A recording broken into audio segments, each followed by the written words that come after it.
We were 0-5. We were 1-6. And now we're going Adelaide. And the only argument in my house now is, will my firstborn son be somehow called the Wizard or Culture? What a football club this is. Let's talk about it.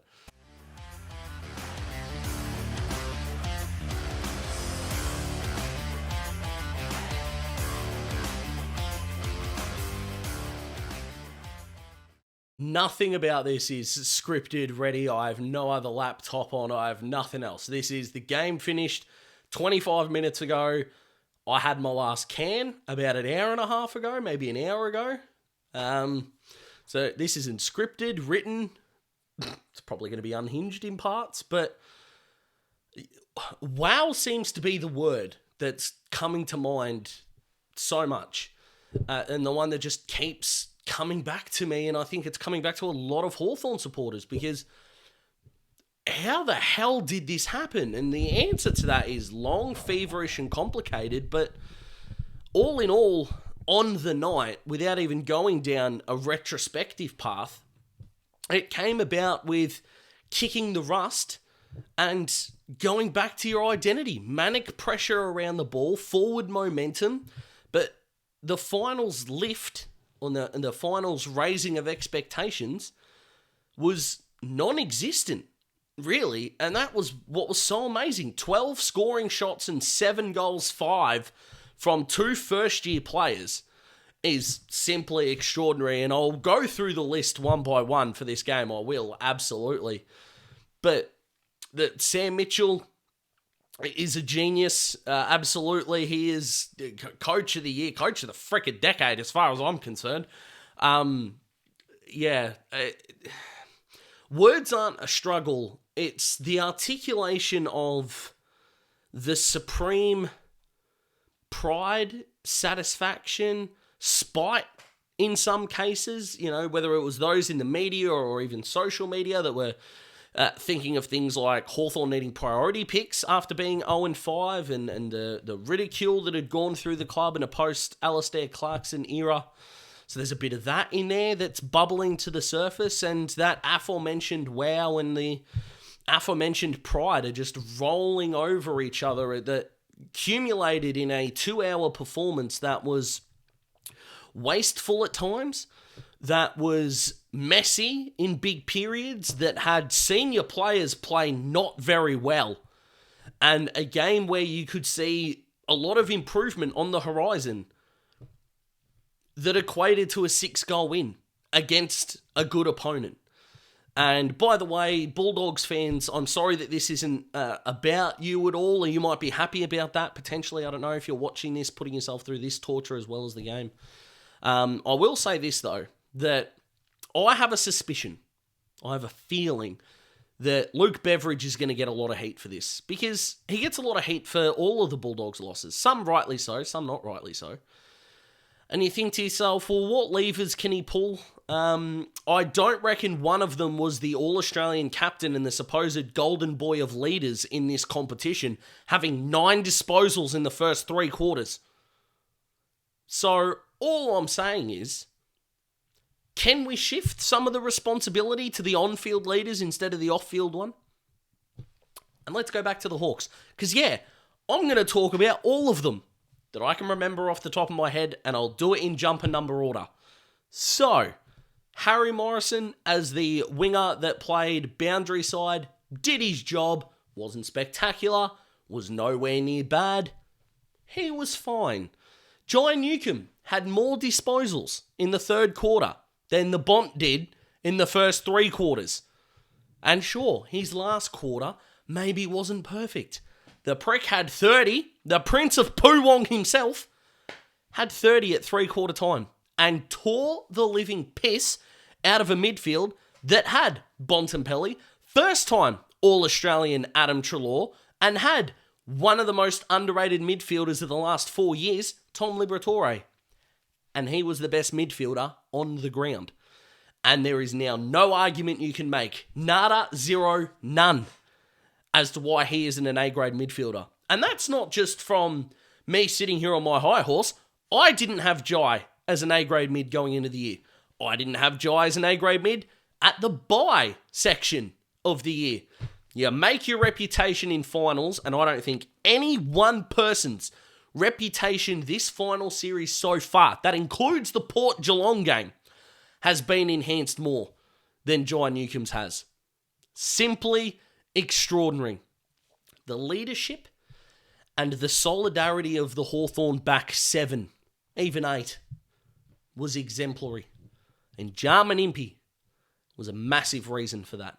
A massive reason for that. His ability to play tall, to play small, to play on ball, off ball, culminating into a very, very underrated, well-rounded defender, was on show again and was fantastic. James Warple played the perfect Robin role to Jai Newcomb's Batman, and his ability to get that extra second and make the right decision was extraordinary. Should have kicked the goal late, Jimmy, but if that's the only thing that I'm turning around going, oh, come on, Jimmy. No complaints. Legitimately none. James Sicily. The perfect interceptors game. And when you're considering you've got Frost, Weddle, Scrimshaw that had to play on the three-pronged monster of the Bulldogs' tall forwards, if any of them got out of hand, which they didn't, and don't worry, we'll get to those three as we go through, Sis's ability to play as what he is, the intercepting king, was extraordinary. His first half was unbelievable. Double-digit marks, did as he pleased, took the piss. Sam Frost, who could lose his spot in this side in round 1, 2025 with Battle and Barras coming, which is extraordinary given the way that he's not only played this year, but that he played on the night. His back shoulder work was extraordinary. Maybe don't kick the ball into the corridor, Frosty. But again, if that's the complaint I've got, he's done his job and some. It blows my mind, the fact that when Jimmy Blank went down, Hawthorn fans, rightly so at the time, went, oh, Frosty. Okay. And then it went, Frosty. Okay, let's do this. And no one, I think, has ridden the wave of the Hock ball love than Frosty, to be honest. I think he's encapsulated that in the back 6 more than anyone. Carl Amon, who went back with the fly to the ball on 2 or 3 occasions against the talls of the Dogs and halved contests, was better than anything he did with ball in hand. And that's saying something, considering how good of a kick he is. Connor Nash played as the second ruckman to quite some good effect around the ground. I do not think he did any one thing that was extraordinary, but the sum of the parts that he was able to put together, I think he was the most underrated Hawk on the night. Honestly, everything he did turned to gold. It may not have looked flashy. A handball out of a pack, a block, a shepherd, a tackle. He did it all, and he did it all beautifully. Dylan Moore is another All-Australian who didn't perform. And somehow that's okay. Made up for it. Wasn't his night at all. And I love Dilzer. No one loves him more, pun very much intended, than I do. Wasn't his night. The Hawks have got another chance. I have no doubt that he'll have 20 and kick 1 or 2 against the Power. So, all is forgiven, as they say, in a win. But he wasn't fantastic. Jack Scrimshaw is a certified freak. This was a guy that was drafted to the Gold Coast Suns as a rebounding defender, who came to the Hawks as a rebounding defender, who gave Jamara Ugle-Hagan, before and after his knock on the shoulder, a bath. As in, when the Hawks were celebrating, could have genuinely pulled some sponges out of his pocket and just wiped him down. Unbelievable. His hands extraordinary. Yes, he made some uncharacteristic errors by foot, granted, but considering that the way the Dogs were going to win the game was their ability to impact in the air in their forward half was neutralised by a bloke who's 193 centimetres tall, I am not here for complaints. Blake Hardwick. I genuinely forgot Cody Waitman was playing in this game. And Dimmer had over 20 touches and I think took 12 marks too. Need I say more? The man is a superstar. And yet another underrated gem I think's finished in the best and fairest runner-up twice, if that's even a coherent sentence. Massimo D'Ambrosio had 30. The Hawks gave up 2 picks in the 60s for him. Thanks, Essendon. Yay. Composure is the word that just comes to mind with Mass. When he gets the ball in hand, you feel safe as a Hawthorn fan, which, considering the amount of good ball users the Hawks have had and have now, sure, we've been spoiled. Absolutely we have. But add him to the list. And holy shit, to be honest. Lloyd Meek beat Tim English, who, by the way, his fall off this year needs to be studied, I reckon.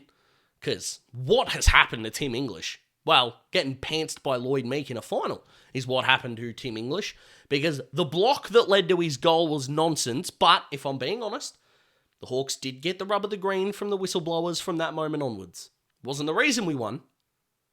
But as offhandedly as we could complain about that decision, don't think we should be doing a lot of complaining moving forwards, is all I will say. But Lloyd, you were outstanding, my friend, and a really good set shot goal in that first quarter as well. It was the biggest teasing almost day for Mabior Chol, who took 3 marks of the year, if any of them had have stuck.